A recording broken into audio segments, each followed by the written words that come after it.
Before I make my presentation, a word of gratitude is in order to a large number of people who've been responsible for my being here. And my apologies to members of the audience that I can speak either in Hindustani or English. I don't know Malayalam.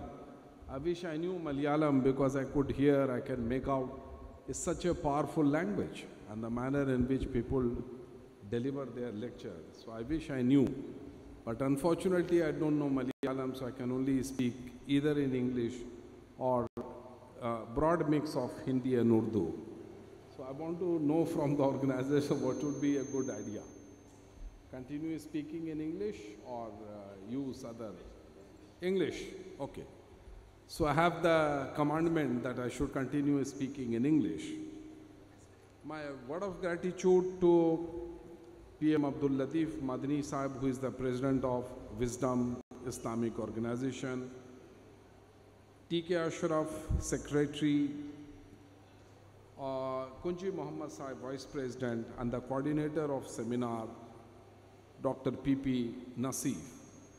He been particularly responsible for my being here, and it's been my good fortune to come to Calicut on previous occasion also to participate in activities of many college teachers, students and others.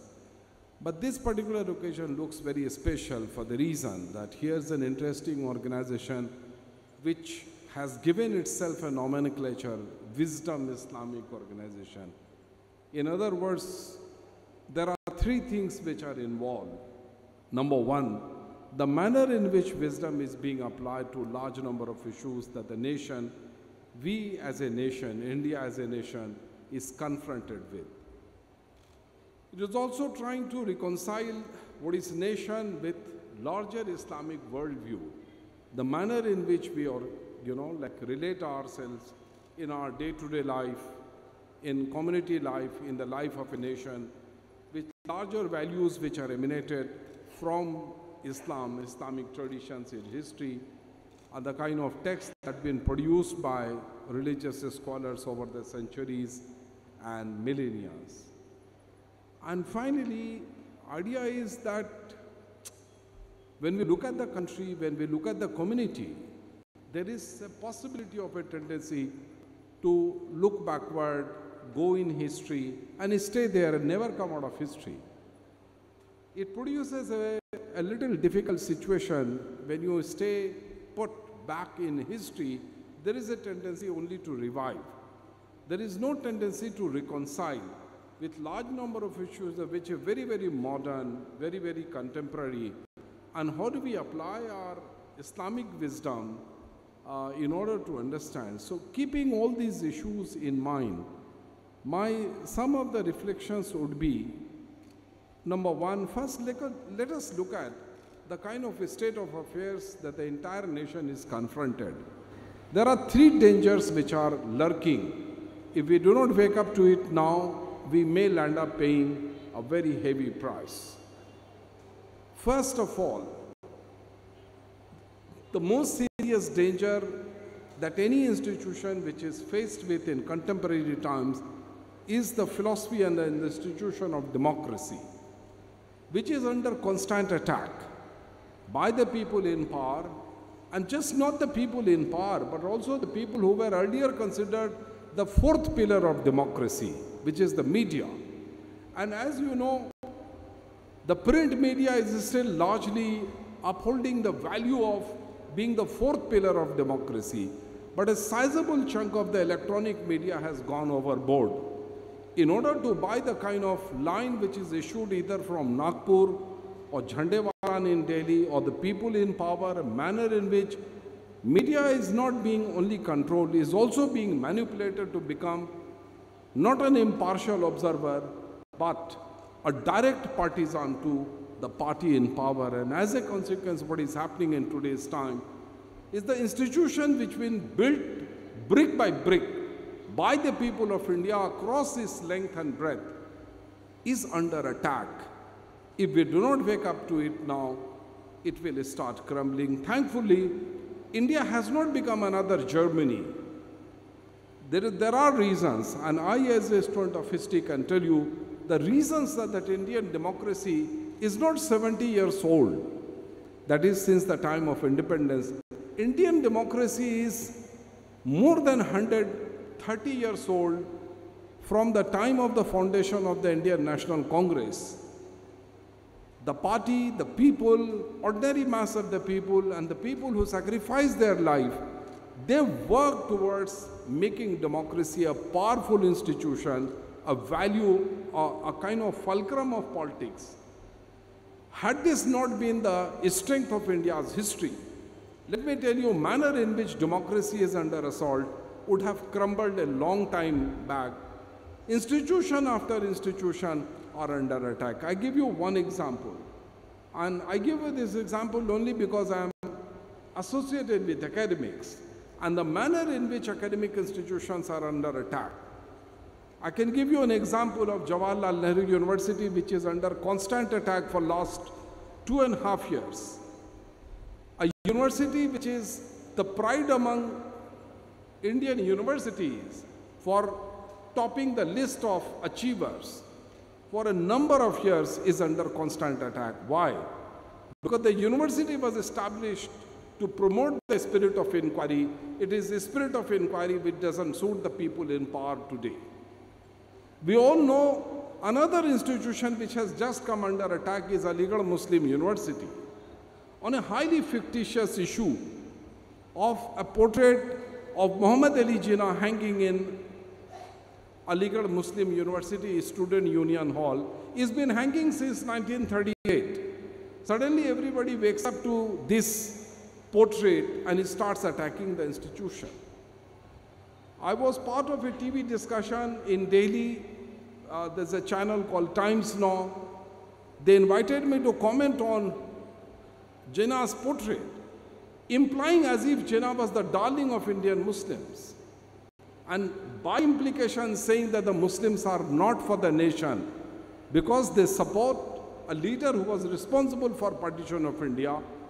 And in my TV discussion on Times Now and other channel, I said, I'm all for removing the portrait of Muhammad Ali Jinnah from Aligarh Muslim University, but at the same time, remove the portrait of Savarkar from India's parliament.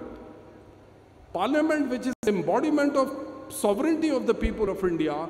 Here you have portrait of a man who, as early as 1923, worked out an entire theoretical mechanism of treating Hindus and Muslims as two distinct nations. Much before Muslim League, Muhammad Ali Jinnah and all these people said that Hindus and Muslims constituted two nations. The point which I'm trying to argue is that democracy is under attack. When we talk about the empowered nation, I think one of the ways of empowering nation is to reinforce the kind of democracy that we built upon. We did not inherit from the colonial state, colonial institution, though some elements may have come in. But we worked it out ingeniously. We applied our own energy, mind, imagination, hope for the future, so that we could build a very, very powerful nation that India has been able to do to a large extent. Empower the most disempowered historically, for instance, women, for instance, Dalit, minorities, and large numbers of tribals. We rarely talk about tribals when it comes to, generating larger discussion about empowering the nation. Then you realize that tribals happen to be one group which is left out. Instead of all these words, let me put it very simply and succinctly that it's time for all of us to stand together as people of India, irrespective of the religious divide, to uphold the values and institution of democracy, which is under constant attack. Number two, and what this is vital as democracy, and that is secularism. How do we uphold the value of secularism? There are 2-3 difficulties which are associated with the word secularism. Manner in which secularism has been defined globally and unfortunately also in India They borrow the European example of separation of state from the church. And that way in India, secularism has been seen as being anti-religious. I do not know how people in Kerala perceive it. If you come to northern part of India, secularism will be described as Ladinian. Anybody who is secular is Ladin. Ladin means a man without religion. He is not believing in Islam. Some people equate secularism with Dahriyat. Dahriyat again having moved away from religion. But I think that is not true.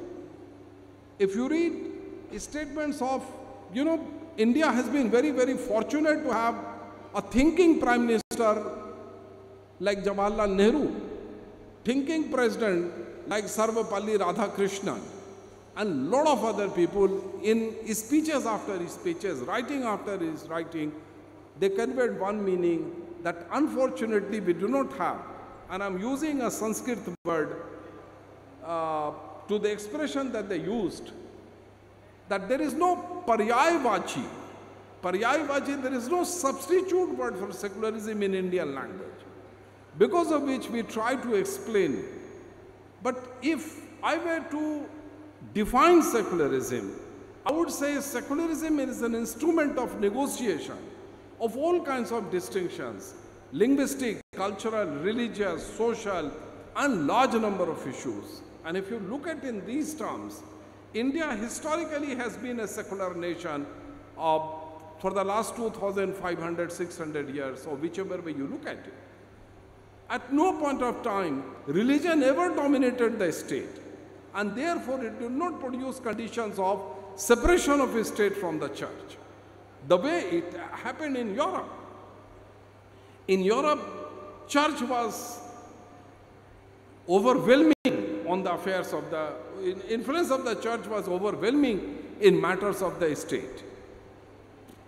And after long drawn out war among Christians, between Catholics and Protestants, finally they realized it is too much and it's time. And from the Treaty of Westphalia, they decided that we would consciously follow a policy of separation of the state from the church.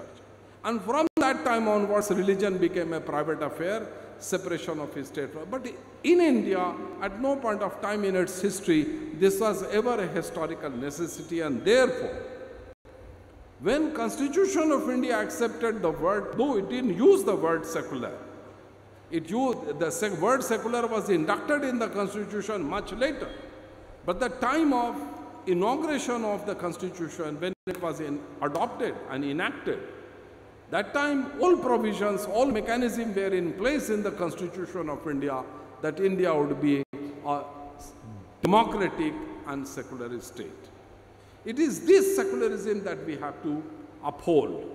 Secularism doesn't mean Ladinian. Secularism doesn't mean that you have moved away from religion. Secularism means you can be very much a Hindu, very much as Muslim, very much a Christian, or Bauddha, or whatever that you are, and yet you can be secular. Why? Because you accept your fellow citizen, your neighbor, and everything on his or her terms. And therefore, it is vitally important that we reinforce. Secularism too has been under attack in last these many years, 4 or 5 years, intensely under attack. Why? Because once they succeed in removing, denting secularism, they would succeed, because that's the kind of vision that has emanated from Nagpur a long time ago to declare India a Hindu state. In a Hindu state, the people who would be completely disempowered would be the minorities. The people who would be empowered would be women. People who would be empowered would be Dalits. People who would be completely disempowered would be tribals. So you have tribals, Dalit, women, minorities disempowered, because that's the vision of Nagpur. If you allow that kind of an ideology to pervade, then the future of India is already doomed. And we are already experiencing the similar kind of experiences, though in pockets. It doesn't happen at the same time, but you look at the manner in which Dalits have been under attack. In the last 4 years, not that Dalits were ever any less attack. But in last 4 years, the intensity of attack on Dalit has gone up. Look at the kind of attack that has come on minorities. You all are lucky in Kerala that you don't have beef-related lynching. But the manner in which cow-related lynching that has taken place in northern India has been horrifying. Look at the manner in which women are subjected to violence. And not only that they are subjected to it, is almost kind of a celebrated. Arfazul's episode in Rajasthan, if you remember the manner in which the guy killed a worker from Bengal, made a video of it and it was circulated.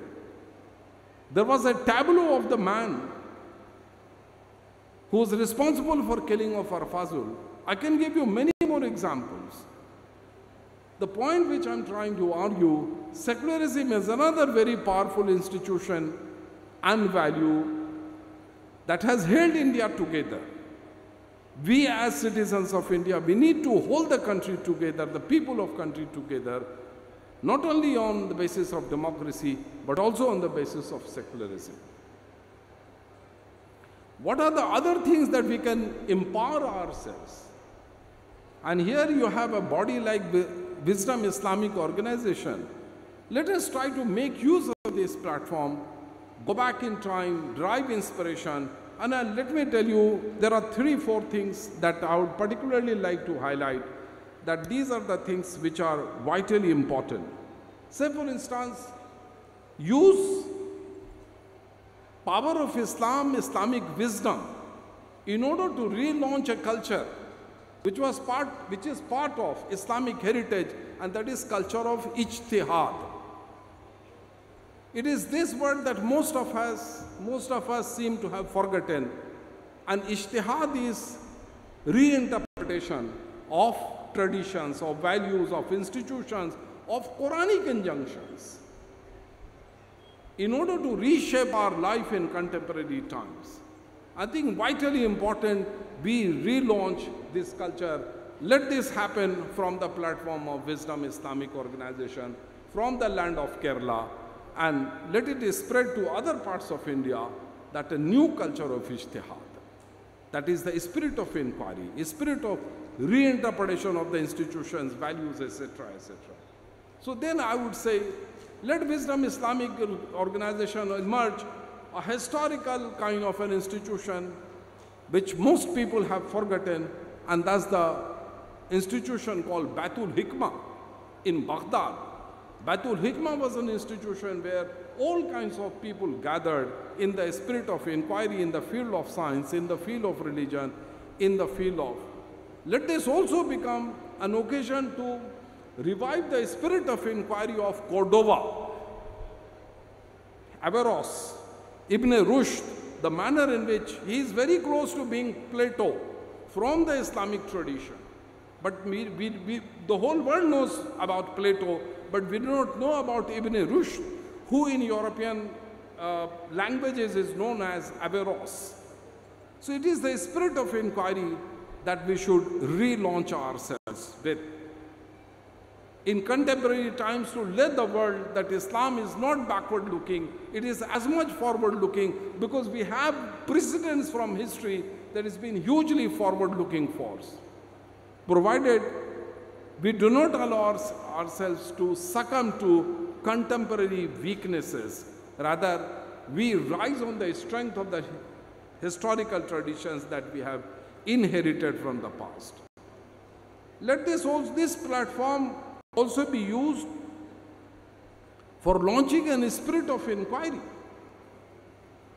And therefore I would say that there are people who have tendency of revivalism. Instead of revivalism, I think we should initiate a new process of inquiry into all realms, in the realm of religion, in the realm of science, in the realm of technology, exactly in the way a 19th century philosopher thinker was able to do it, and the man was none other than Jamaluddin al-Afghani, who argued with the Islamic community globally that Islam and science were not contradiction in terms, but they were compatible terms.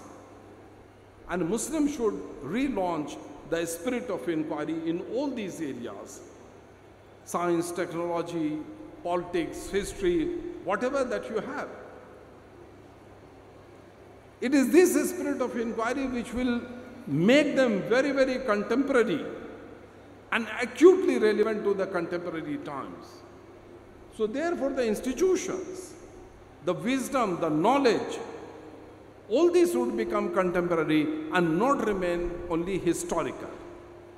And therefore that spirit of inquiry has to be relaunched. Let this be from platform like Wisdom Islamic Organization. There is another area that we can make good use of, using it as a platform of bridging the gap as regards gender justice. We all know that women across the board, Muslim women particularly, not in Kerala but in northern parts and other parts, are relatively weaker. How do we empower our women? How do we encourage them to take to not just religious education but modern education? How do we encourage them to become doctors, scientists, professors, many other things, professionally allow them to, we should create conditions for their empowerment, and we should make use of a platform such as this to launch. If you do it, then it is also in the spirit of, Islamic heritage. It is not something which would be new. It would be something which existed in the lifetime of Prophet Muhammad. He himself was so much given to, in last 1 year, the amount of discussion that people had on the question of triple talaq, manner in which Muslim society was projected as if we all are backward, we live in dark age, etc., etc. Whereas we have such intellectual heritage that we were not able to marshal and project our heritage as gender just. Now is the time we should rise to the occasion and say that we are going to use Islamic resources to launch a campaign of gender justice. Women where they have been left behind in the field of education, women where they are discriminated only on the basis of their gender, women where they do not find equal place in the society. Of course we all have to live with certain values. Values which are contemporary, values which are Islamic, but at the same time, it is out of these considerations we can go for, empowering our women, launching a gender just kind of a campaign so that they also become an integral part of our campaign to modernize ourselves, take along others. And then that is where we realize here is a platform that we can make use of, empowering women and making this entire campaign gender just. What else? Empowered nation and secure society. Only when we have empowered ourselves, only when the entire nation is empowered, that we can think of, pockets of security. But those pockets of security are missing. They are missing because of a variety of reasons. Say for instance, the tribals in this country do not have any security. Can we make ourselves part of the campaign to fight for the rights of the tribals, rights of scheduled caste, scheduled tribe, rights of women, rights of minorities? I can give you 1,000 other examples to say that only by launching this kind of campaign, we can empower. We can empower our youth. We should not only give them education, we should also provide a skill to them, so that after being educated from a college, they come out with certain skill to find gainful employment. And therefore, youth being such an important section of our society, we need to empower them. There is a room, there is a possibility of launching as many professionally oriented institutions so that they find appropriate training for gainful employment once they have left the premises of a college or a university or any such academic institution. We have been mostly talking only about academic training of our youth, but at the same time we should also think of, technical training of our youth so that they don't remain unemployed. They land up with gainful employment in India, elsewhere, wherever that is possible. So I think it is time also to talk about. And the last point, we should empower every section of our society with lot of knowledge and wisdom.